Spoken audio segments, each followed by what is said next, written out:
अस्सलाम वालेकुम दोस्तों। तो आज हम आपको बताएंगे कि लीडर ड्रामे की नेक्स्ट एपिसोड में क्या होगा।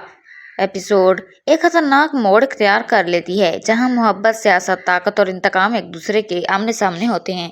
एपिसोड का आगाज रुबाब की अंदरूनी कशमकश से होता है। एक तरफ उसके वालिद आगा वासिफ और खानदान वाले आसिफ के साथ उसकी मंगनी करना चाहते हैं, जबकि दूसरी तरफ रुबाब अपनी जिंदगी के फैसले खुद से करना चाहती है। वो साफ अल्फाज में कह देती है कि अभी वो शादी के लिए तैयार नहीं है, लेकिन आगा वासिफ के लिए खानदान, जमीन और सियासी ताकत सबसे ज्यादा अहम होते हैं। उसके बाद ड्रामे का एक नया मोड़ आता है जिसमें हमें दिखाया जाएगा कि असिस्टेंट कमिश्नर आसिफ अहमद पर अचानक हमला हो जाता है। नामालूम अफराद उस पर हमला क्यों करते हैं और उसे शदीद जख्मी कर देते हैं। पूरा शहर इस वाक़े से हिल जाता है और मीडिया में तहलका मच जाती है। आगा वासिफ मीडिया के सामने आकर दावा करते हैं कि हमला बिल्डर माफिया ने करवाया है, लेकिन हकीकत कुछ और होती है। पस पर्दा सियासी खेल शुरू हो चुका होता है और हर शख्स अपने फायदे की जंग लड़ा होता है। दूसरी तरफ हमें दिखाया जाएगा कि रुबाब जख्मी आसिफ से मिलने अस्पताल जाती है। आसिफ और रुबाब के दरमियान जज्बाती गुफ्तगू होती है जिससे वाज़ेह होता है कि उनके दरमियान एक खास ताल्लुक मौजूद है, लेकिन रुबाब अब भी अपने दिल के बारे में मुकम्मल तौर पर यकीन नहीं रखती। यूनिवर्सिटी में हालात मजीद खराब हो जाते हैं। मंसूर, अदील और यूआईपी के दीगर कारकुनों पर हमला का इल्जाम लगाकर पुलिस कार्रवाई शुरू कर देती है। रात के अंधेरे में हॉस्टल पर छापा मारा जाता है और कई तलबा को गिरफ्तार कर लिया जाता है। मंसूर और अदील को झूठे मुकदमे में फंसाया जाता है। पुलिस उन पर गैर कानूनी असला रखने और आसिफ पर हमला करने का इल्जाम आयद करती है।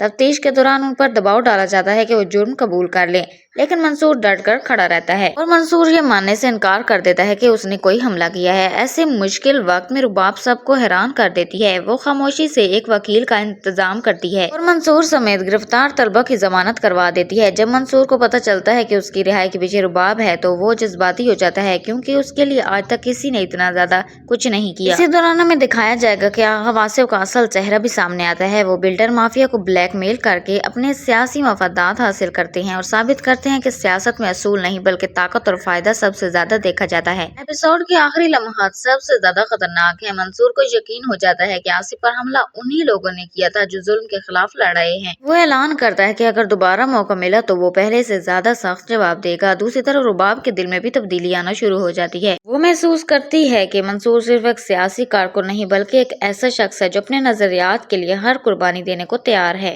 एपिसोड एक जबरदस्त सस्पेंस पर खत्म होता है जहां एक तरफ आगा वासिफ अपनी सियासी चालें चल रहा होता है, दूसरी तरफ मंसूर इंतकाम की आग में जल रहा है और तीसरी तरफ रुबाब दो मुख्तलिफ दुनियाओं के दरमियान फंस चुकी है। सवाल ये है, क्या रुबाब अपने खानदान के खिलाफ जाकर मंसूर का साथ देगी? क्या मंसूर आगा वासिफ की ताकतवर निजाम को चैलेंज कर पाएगा और आसिफ पर हमले की असल हकीकत कब सामने आएगी? अगर आप भी ये सब जानना चाहते हैं तो उसके लिए आपको हमारे चैनल को सब्सक्राइब और वीडियो को लाइक जरूर कीजिएगा।